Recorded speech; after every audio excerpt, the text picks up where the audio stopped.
नमस्कार, live India में आपका स्वागत है। मैं सम्राट। आरजेडी नेता तेजस्वी यादव ने कहा कि यह सरकार महिलाओं, रसोइयों, स्वयं सहायता समूहों, आंगनबाड़ी, आशा बहनों का शोषण कर रही हैं, उनके साथ अन्याय कर रही है।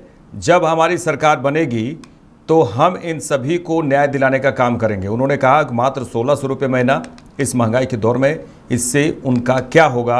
वे न्यूनतम मजदूरी भी नहीं दे पा रहे हैं। सरकार, नीतीश सरकार न्यूनतम मजदूरी भी नहीं दे पा रही। ये सरकार में महिलाओं को, रसोइयों को, स्वयं सहायता समूहों को, जीविका को, आंगनबाड़ी को, ममता को, आशा को जो है पूरी तरीके से ये सरकार जो है शोषण करने का काम कर रही है, अन्याय कर रही है इन लोगों के साथ। तो हम लोगों की सरकार बनेगी तो इन सभी लोगों को न्याय दिलाने का काम। आज महिला सम्मान दिवस भी है। आज महिला सम्मान दिवस बताइए, महीना में केवल 1600 रुपया, इस महंगाई के जमाने में क्या होगा इनका? न्यूनतम मजदूरी भी नहीं दे पा रहे हैं। सर, आज महिला सम्मान दिवस। आरजेडी नेता तेजस्वी यादव ने कहा यह सरकार 20 साल पुरानी है। नीतीश सरकार पर हमला करते हुए कहा कि यह सरकार 20 साल पुरानी है। इसका एकमात्र उपाय यही है कि सरकार बदलिए, और जब तक सरकार नहीं बदलेगी तब तक आपके अधिकार आपको नहीं मिलेंगे। उन्होंने कहा कि पूरे बिहार में अफसरशाही है। जो अचेत अवस्था में है उनसे क्या उम्मीद की जा सकती है। करेंगे, सरकार को घेरने का काम करेंगे, लेकिन आप लोग जान रहे हैं जो सरकार जो है अभी मुख्यमंत्री अचेत अवस्था में है। अगर मुख्यमंत्री जी से पूछा जाए कि उनके मंत्री कौन कौन विभाग के जरा नाम बता दीजिए तो नहीं बता पाएंगे। जो सच्चाई है, ये 20 साल पुरानी सरकार है, आप लोगों ने भी देखा है। इसका एकमात्र सोल्यूशन है कि सरकार बदलिए, और जब तक सरकार नहीं बदलेगा तब तक आपके अधिकार जो है आपको नहीं मिलेंगे। अधिकारियों का रवैया आप लोग जान रहे, पूरे बिहार में अफसरशाही है। कोई किसी को सम्मान नहीं देता, लोग दोहन करता है, अधिकारी लोग उल्टा सीधा पेच फंसा देता है, और मुख्यमंत्री का नजर इस पे नहीं जाता। तो जो अचेत अवस्था में है उनसे क्या उम्मीद की जा सकती है। इसलिए बेहद जरूरी है कि आप लोग संगठित होकर के आप लोग लड़ाई लड़िए। इस लड़ाई में हम लोग साथ हैं, और सत्र चल रहा है, हम आपके मुद्दे को उठाने का काम करेंगे। और अभी भी जो लोग अनशन पर है, हम आप सबको विश्वास दिलाते हैं कि दोनों सदनों में हम लोग मजबूती ढंग से आप सब लोगों की बात को जो है हम लोग उठाएंगे। इसीलिए हम सोचे आज गदरी बार हम लोग हों और आपकी बात को जो है सुने, ताकि सरकार पर दबाव रहे। बहुत बहुत धन्यवाद। जय हिंद। चलिए आगे बढ़ेंगे। केंद्रीय कृषि मंत्री शिवराज सिंह चौहान ने कहा कि बेटी ईश्वर की सबसे अनमोल निधि है। बेटियां दुर्गा, लक्ष्मी और सरस्वती हैं। बेटियों के बिना सृष्टि नहीं चल सकती। उन्होंने कहा बेटी है तो कल है, बेटी नहीं बचाओगे तो बहू कहां से लाओगे। उन्होंने कहा सबसे पहले मध्य प्रदेश ने ही 50% आरक्षण स्थानीय निकाय चुनाव में बेटियों को दिया था। मेरे जीवन का लक्ष्य बेटियों को बचाना है। आपने कहा था मैं एक बेटी को ले जा रहा हूँ आज।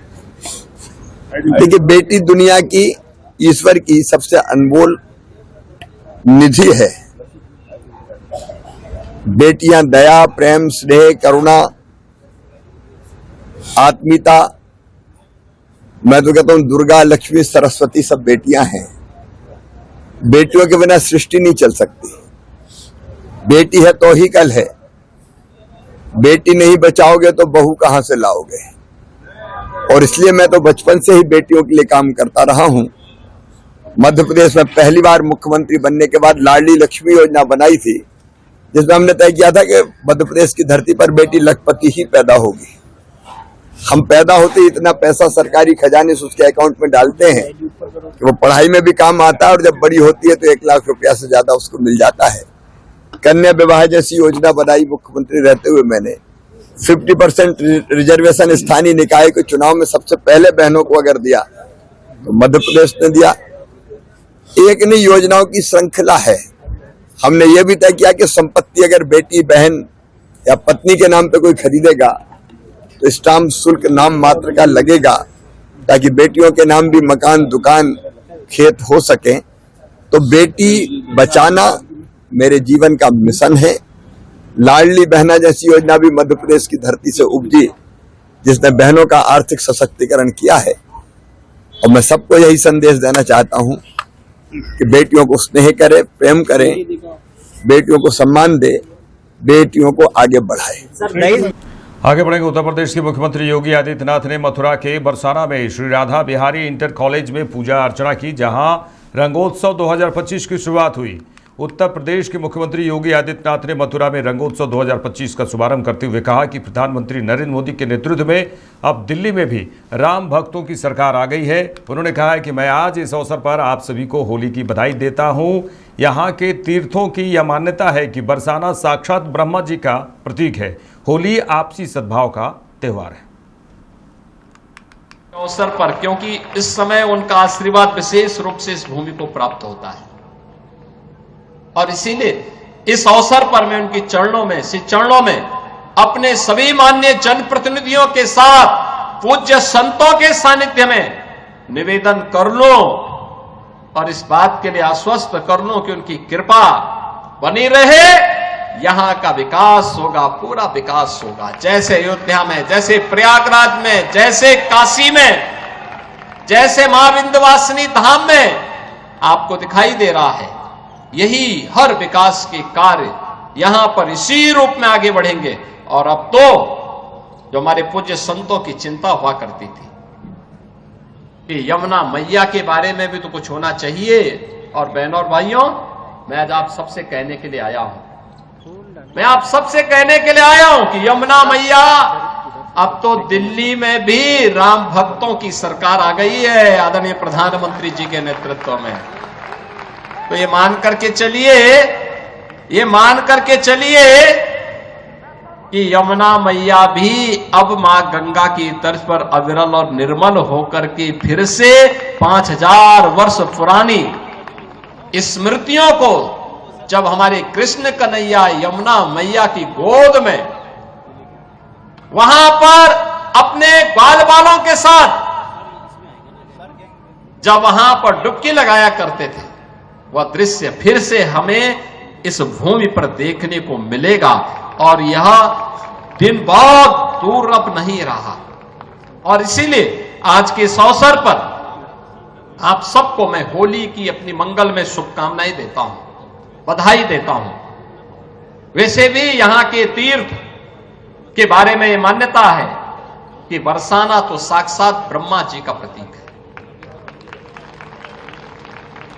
नंदगांव भगवान शिव शंकर है और गोवर्धन साक्षात विष्णु है। इन तीनों का संगम हमारी ब्रजभूमि में है। तो कौन ऐसा व्यक्ति होगा जो ब्रजभूमि के रज रज को अपने साथ जोड़ने का और अपने आप को उसके साथ आत्मसात करने का दुर्लभ आशीर्वाद से वंचित रहे। और हम लोग भी उस आशीर्वाद को लेने के लिए आज यहां पर आए हैं।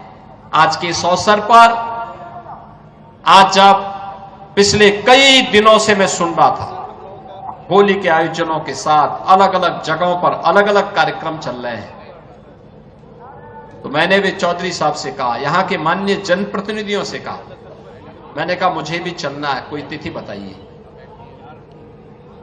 और मुझे प्रसन्नता है कि लड्डू मार होली के अवसर पर मुझे यहां पे दर्शन करने, आपके साथ संवाद करने, रंगोत्सव को आगे बढ़ाने के आयोजन के साथ जुड़ने का अवसर प्राप्त हुआ है।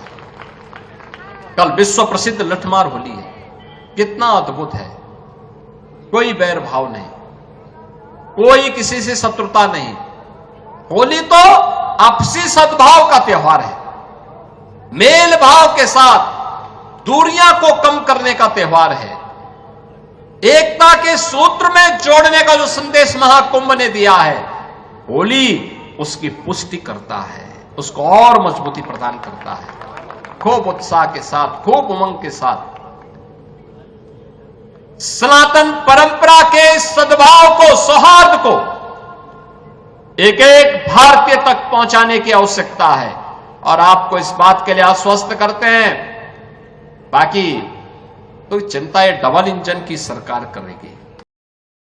आगे बढ़ेंगे। उत्तर प्रदेश के मुख्यमंत्री योगी आदित्यनाथ ने मथुरा के बरसाना में श्री राधा बिहारी इंटर कॉलेज में पूजा अर्चना की, जहां रंगोत्सव 2025 की शुरुआत हुई।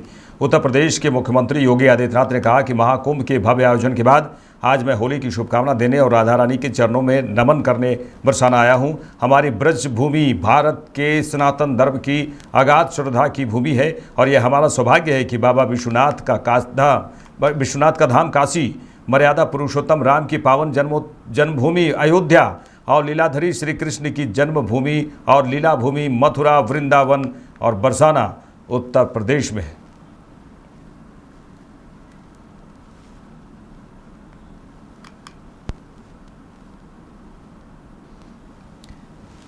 दिल्ली की मुख्यमंत्री रेखा गुप्ता विकसित भारत 2047 के लिए महिला शक्ति कार्यक्रम में शामिल हुई। मुख्यमंत्री रेखा गुप्ता ने कहा कि हमें बेटियों को आगे बढ़ाने की जो दिशा में काम करने की जरूरत है, बेटियों को बढ़ाने का मौका देना है, वह मौका हम सभी को देना होगा। ये वह काम है जिसे सरकार नहीं कर सकती। लड़कियां जितना यह सोचेंगी कि उन्हें जीवन में करना क्या है, उतना ही वे अपने जीवन में आगे बढ़ती जाएंगी।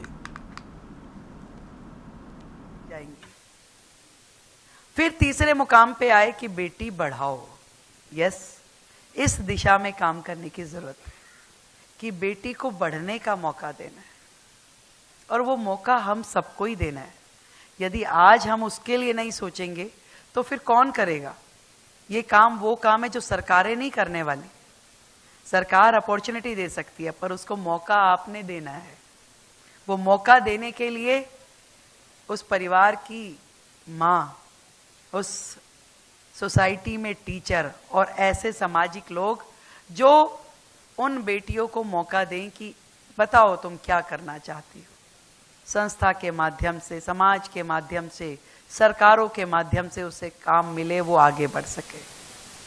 और बाकी बची बातें करनी है हम सबको, आपको, खुद को, स्वयं को, कि मुझे करना क्या है, मैंने अपने जीवन में अपने लिए क्या सोचा है। और मैं सच बता रही हूं कि जितना आप सोचोगी उतना ही आगे बढ़ती जाओगी, बढ़ती जाओगी और बढ़ती जाओगी। मैंने कभी नहीं सोचा था कि मैं दिल्ली जैसे प्रेस्टिजियस राज्य की मुख्यमंत्री बन पाऊंगी। मुझे नहीं पता मोदी जी ने मेरे लिए क्या देखा, पर मुझे इतना पता है कि ये जो सम्मान उन्होंने मुझे दिया है, ये देश की हर बेटी का सम्मान है, हर बेटी का।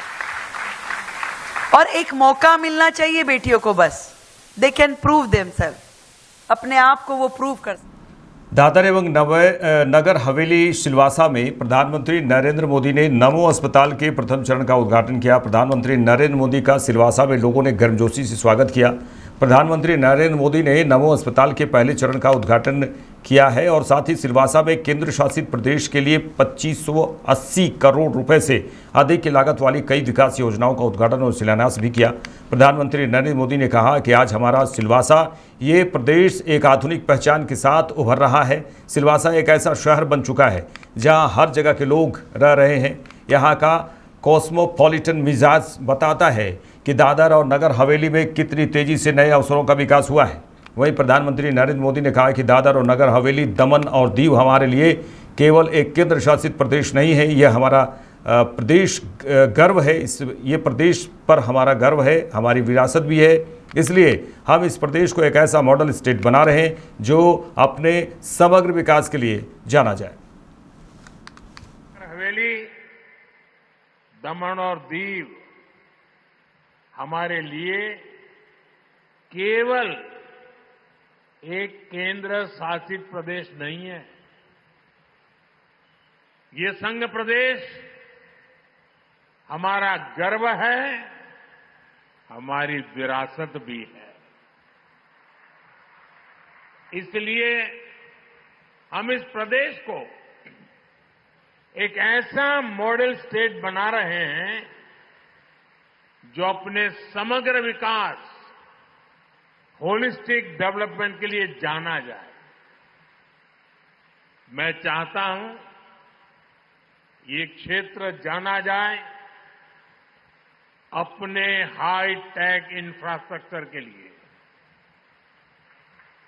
ये क्षेत्र जाना जाए आधुनिक स्वास्थ्य सेवाओं के लिए यह क्षेत्र को जाना जाए, वर्ल्ड क्लास एजुकेशन इंस्टीट्यूट्स के लिए यहां की पहचान हो, अपने टूरिज्म से, ब्लू इकोनॉमी से यहां की पहचान बने, यहां की औद्योगिक प्रगति, युवाओं के लिए नए अवसर, महिलाओं की भागीदारी और चौतरफा विकास।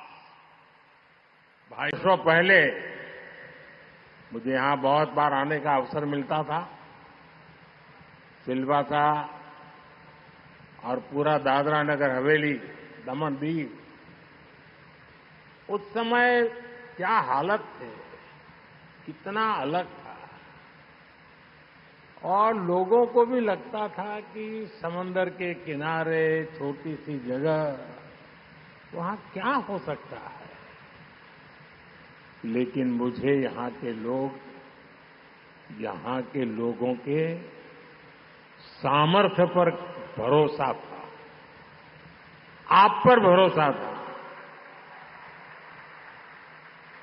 2014 में केंद्र में सरकार बनने के बाद हमारी सरकार ने इस भरोसे को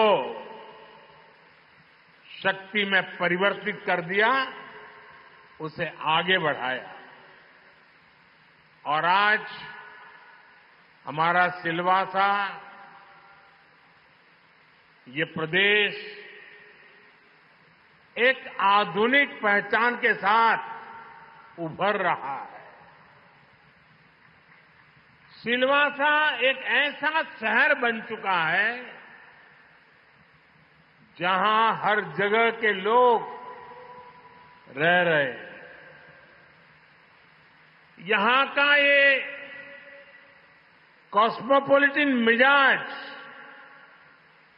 ये बताता है कि दादरा नगर हवेली में कितनी तेजी से नए अवसरों का विकास हुआ है।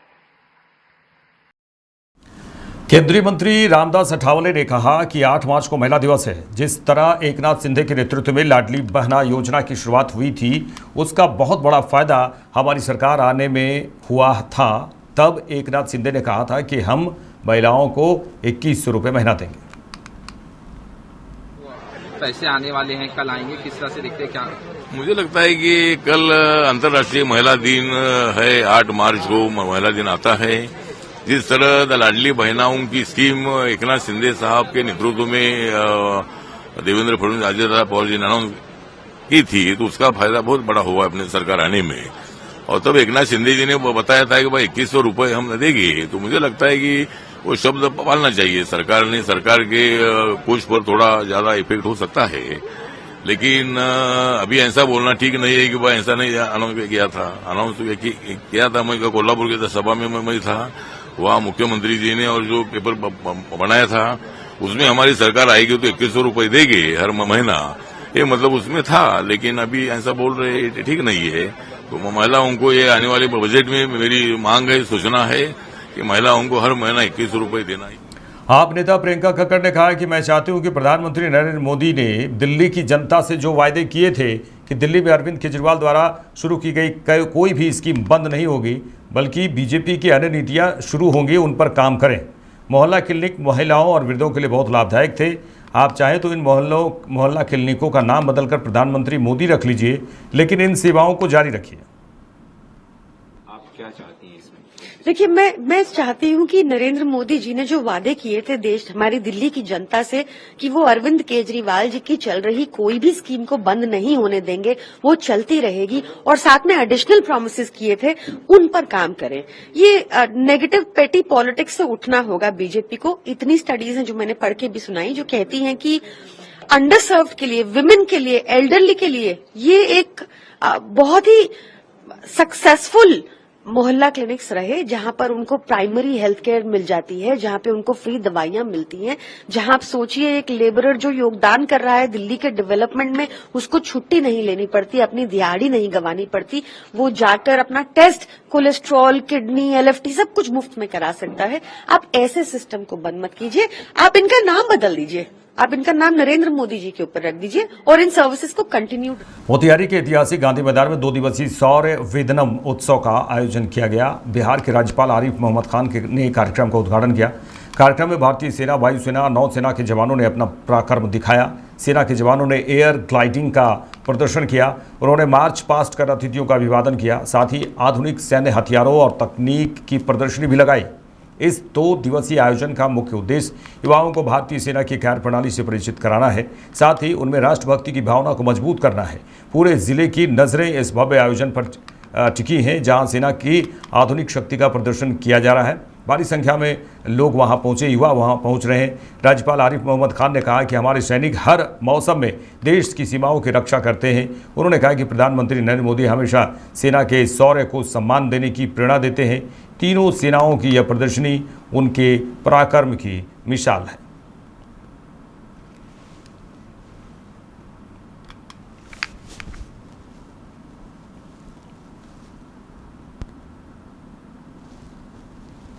आगे बढ़ेंगे। राष्ट्रीय मानव अधिकार आयोग के सदस्य प्रियांक कानूनगो के निर्देश पर गिरियक थाना क्षेत्र में एक बड़ी कार्रवाई की गई है।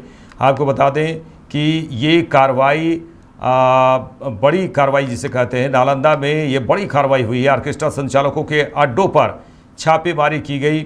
सुबह शुक्रवार की बात करें तो शुक्रवार सुबह पावापुरी इलाके के ऑर्केस्ट्रा संचालकों के अड्डों पर छापेमारी की गई, जिसमें 3 नाबालिग लड़कियों को मुक्त कराया गया। इस अभियान में मिशन मुक्ति फाउंडेशन नई दिल्ली के निदेशक वीरेंद्र कुमार सिंह और DSP मुख्यालय के नेतृत्व में एक विशेष पुलिस दल का गठन किया गया था।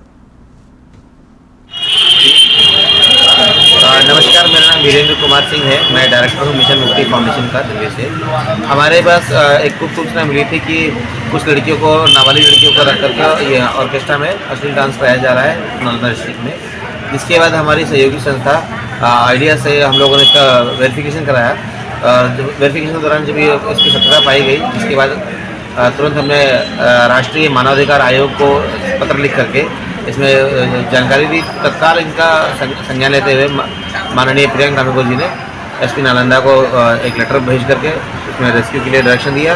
कल हम लोग यहाँ पहुँचे और यहाँ पहुँचने के बाद हम लोग ने आइडिया और रेस्क्यू फाउंडेशन और हमारी सहयोगी संस्था प्रयास, इन सब को लेकर के गिरियक थाना क्षेत्र में आज रेड किया गया, जिसमें कि 3 संभावित नाबालिग लड़कियों को रेस्क्यू किया गया, जिनका अभी उम्र सत्यापन चल रहा है। सभी को रेस्क्यू करके बाल कल्याण समिति के समक्ष पेश किया जाएगा।